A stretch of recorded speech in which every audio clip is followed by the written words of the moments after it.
Ensuite, des enseignements basiques. Du coup, ce qui nous amène à la question suivante, sur quoi se base l'action du roi universel.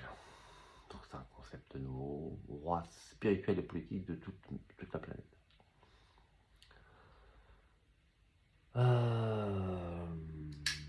Donc évidemment, donc réponse, on parle négative, on ne peut pas se baser sur les leaderships politiques, parce que ce sont les pires putes. Ce sont des putes, ils se vendent en fait. Ils se vendent pour la gloire, l'argent, la renommée. Voilà, on ne peut pas compter sur eux, évidemment. Le leadership politique est décimé. C'est l'ombre. C'est un fantôme en fait. Ça semble exister, mais c'est devenu fantomatique. Le peuple des croyants, il n'en reste plus grand chose.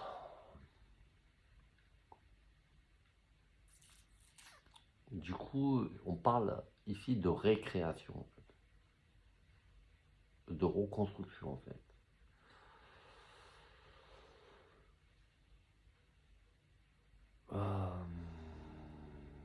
Les prophéties musulmanes parlent de 300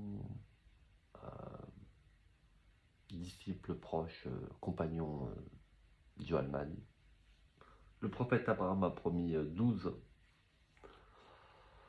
hommes issus et 12 femmes issues de des lignées de la sainte et magnifique Sarah. Moi, je suis vraiment sceptique. Hein. Quand on voit ce qui s'est passé dans le passé, avec les compagnons proches, on peut avoir des doutes en fait. Ça veut dire qu'il faut les préparer avec soin, les choisir avec soin, les préparer avec soin. En fait. Si on les prépare pas avec soin, ça amène à des catastrophes et des trahisons qu'on en a connues. Ouais, je pense que le roi universel ne peut compter sur à peu près rien en fait, à part le Seigneur évidemment. C'est là toute la beauté et la tragédie de la situation.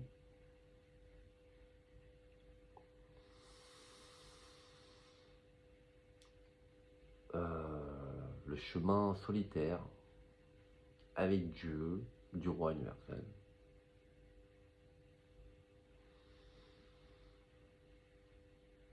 C'est tragique et beau en même temps. Ça montre la puissance de la foi en fait.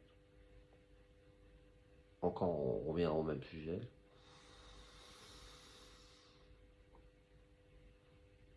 Quand tout est désolé, sur quoi peut-on compter en fait? Là on parle d'une désolation totale en fait, d'une défaillance totale.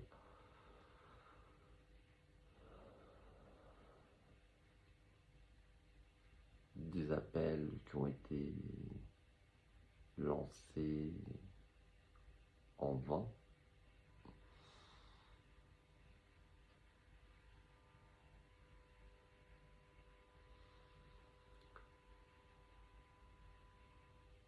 Là, le but de tout ça est de montrer vraiment le sens profond de la foi en fait. Ça veut dire aussi se battre pour ce qu'on croit en fait, quoi qu'il arrive. C'est un chemin solitaire, ce qui est un peu triste d'ailleurs, parce qu'on peut imaginer que lorsqu'on se bat pour de grandes causes, on a des alliés et des compagnons.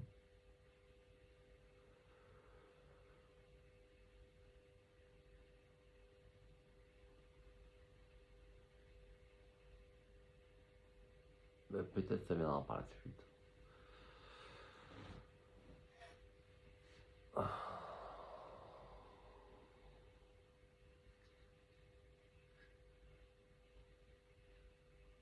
C'est vraiment triste et tragique, je veux dire, toute cette désunion, ces guerres politiques, spirituelles, Alors qu'on pourrait juste travailler ensemble pour le bien commun de la planète, de l'humanité. Et là, du coup, tous les conflits s'arrêteraient d'elles-mêmes, instantanément en fait. Si les Américains ne se battaient pas pour leur intérêt, les Chinois pour leur intérêt, les Russes pour leur intérêt. En plus de ça, c'est pas juste que c'est pour l'intérêt de quelques-uns. On parle pas de, on parle juste quelques individus. Parfois, pour la Russie, il s'agit d'un seul individu en fait. La Chine, c'est amas de connards, de communistes, marxistes, là, autour de Xi Jinping.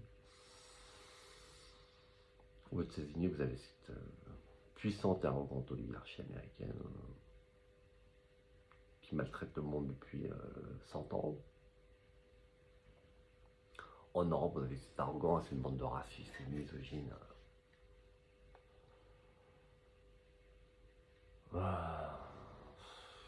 Qui peinent à s'unir, hein, on le voit bien, hein, sur des sujets essentiels, c'est triste et tragique.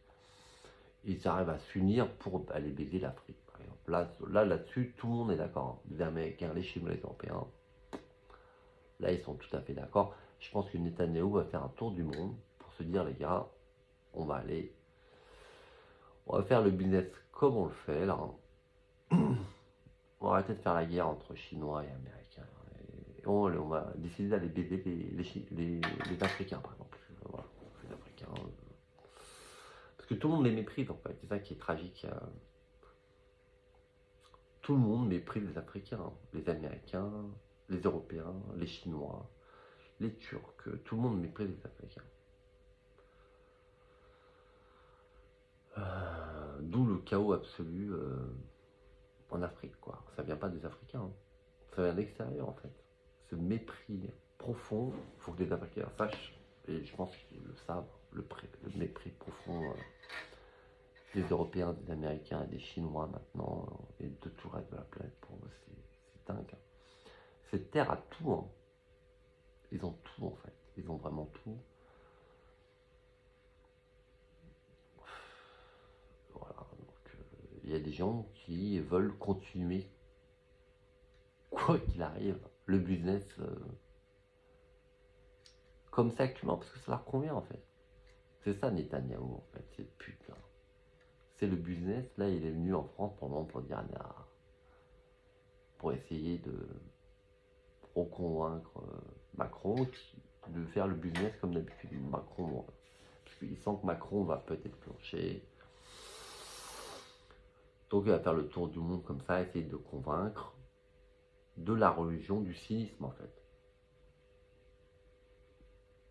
C'est le faisons comme d'habitude. Nous avons le pouvoir, nous les riches, les puissants. Et on va baiser les Africains, les peuples du monde.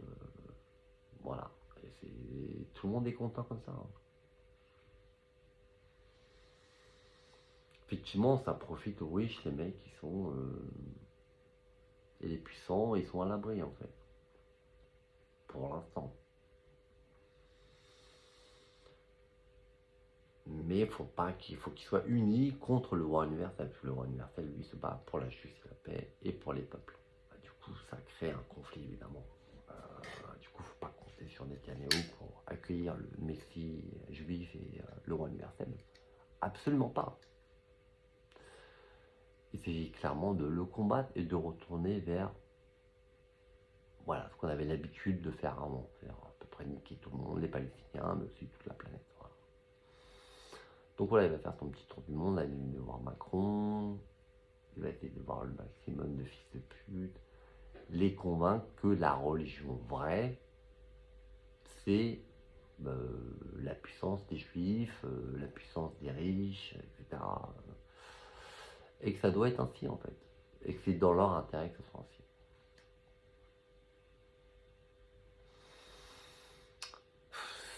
Je suis presque ému de tout ce cynisme. Hein. Cette foi aveugle dans le cynisme, il y a un certain aveuglement comme ça de la foi. La vraie foi n'est pas aveugle en fait, elle se base sur quelque chose. Elle se base sur une histoire, une tradition, le fait que tous les bâtards comme Netanyahou et le reste des gens cyniques, arrogants, ont été défaits. C'est ça qui porte des vrais croyants, en fait. C'est pas une foi aveugle, c'est une foi qui se base sur la connaissance. Ça s'appelle la